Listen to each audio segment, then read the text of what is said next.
I wanted to present you information and facts about Proposition Kids, which appears on the April 8th ballot, just in case you haven't been able to get out to one of our presentations at organizations or if we haven't yet visited your group. So you have all of the information that you need on April 8th.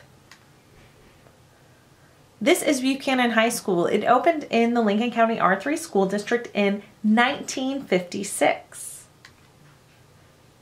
40 years later, we transformed it into Troy Middle School. You'll notice a little bit of difference in how the front of the building looks. 40 years later, we opened this building as Troy Middle School, the very same building, but 40 years later, we opened Troy Buchanan High School. So this facility turned into Troy Middle School, and you'll notice a little bit of difference in how the front of the building looks.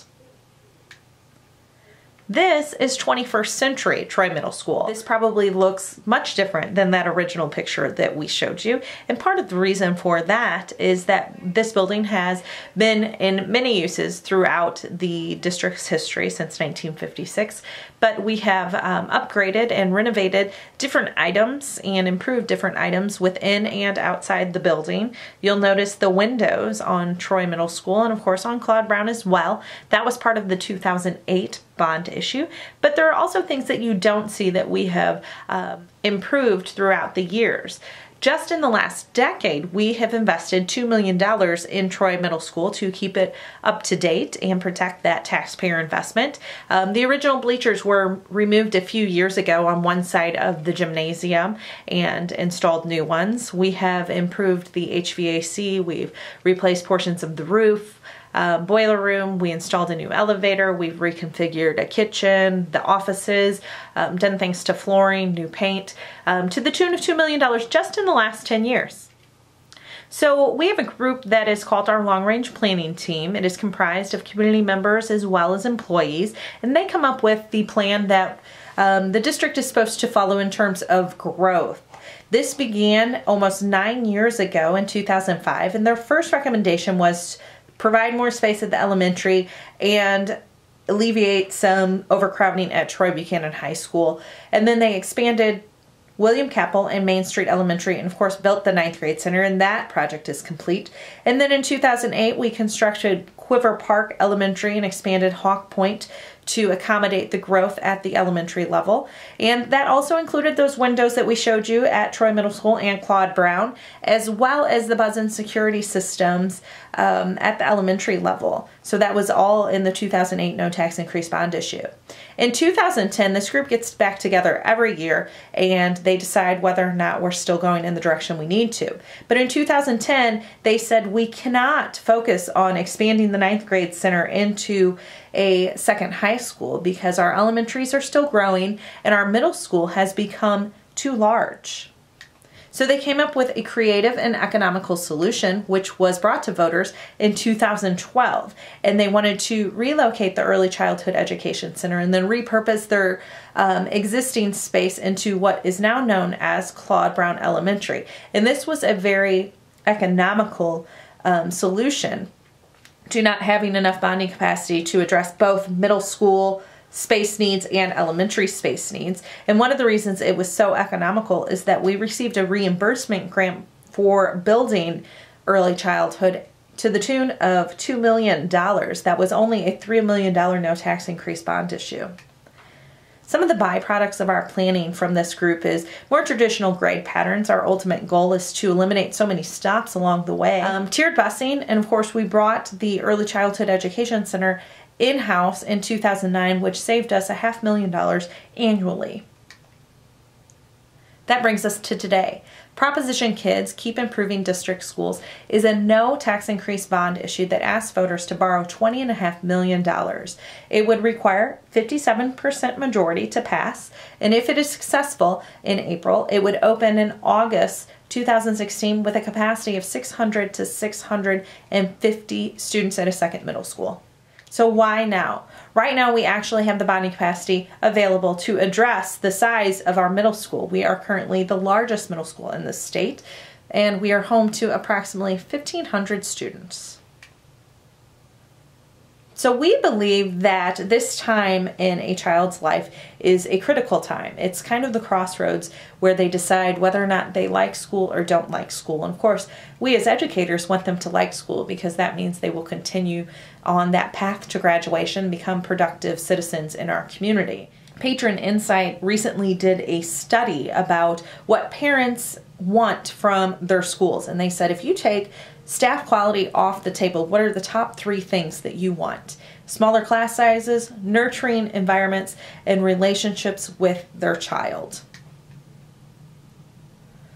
So just to give you an idea of how much we've grown in the last several years, in the last 9 years, we've grown 900 students. And that wasn't necessarily even each year, 200 here, maybe 50 there. More importantly, since 1995, our district has grown more than 2,500 students. The majority of that has been at the elementary level, and that has left us trying to keep up with that growth, building elementary school after elementary school. And we have 7 K-5 elementary schools feeding one very large Troy Middle School.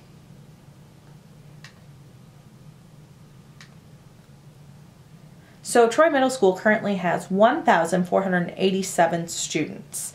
In his last year as principal, Dr. Jerry Raines did a unique student count at Troy Middle School, and he discovered that 1,606 unique students passed through the halls of Troy Middle School. That speaks to our transient population. Our transient population in our district is about 19 or 20%.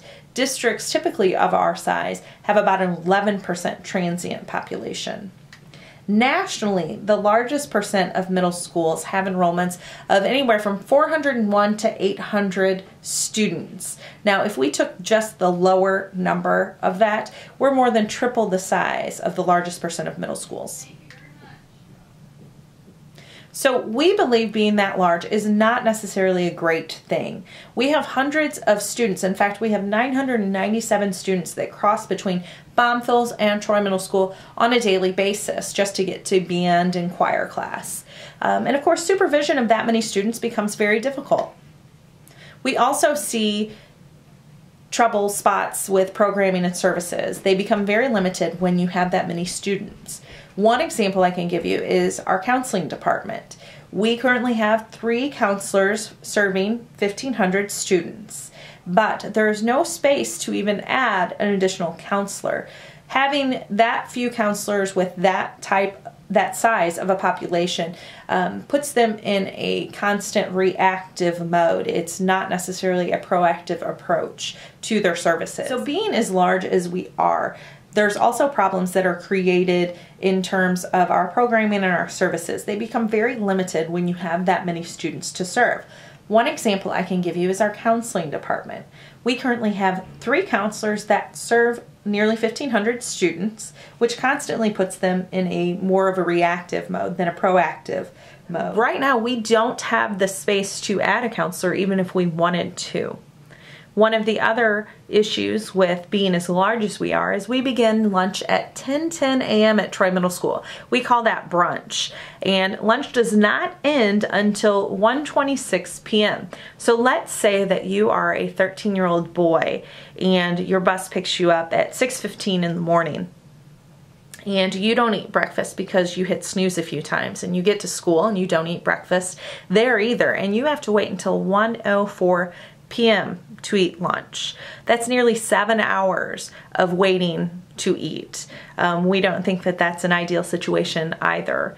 And we currently serve about 350 to 400 students each lunch shift.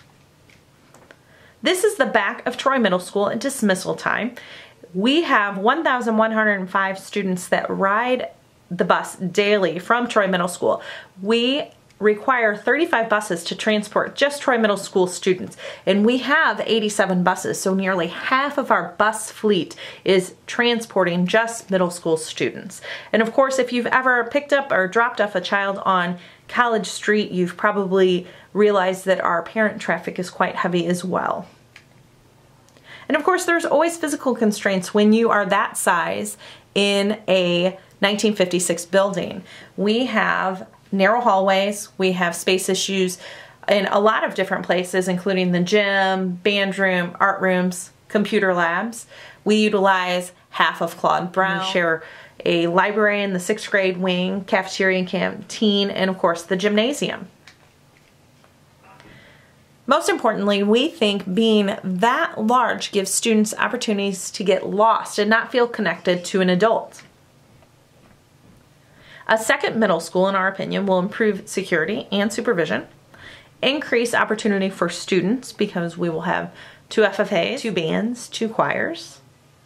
We also know that an opening of a second middle school will allow for expansion at the elementary, specifically Claude Brown Elementary. That boundary actually surrounds our hotspot for growth in the district. So that was a predetermined plan by our boundary committee. And then of course we think a second middle school will also provide gains in student achievement. And here's why. We weren't always the largest middle school in the state of Missouri. A couple years ago, the Lindbergh district opened their second middle school, and upon opening their first year, they saw immediate gains in the number of students scoring advanced or proficient in communication arts and math on standardized testing. 7% gains in communication arts and 10% gains in math. Those are very enormous gains in the world of standardized testing.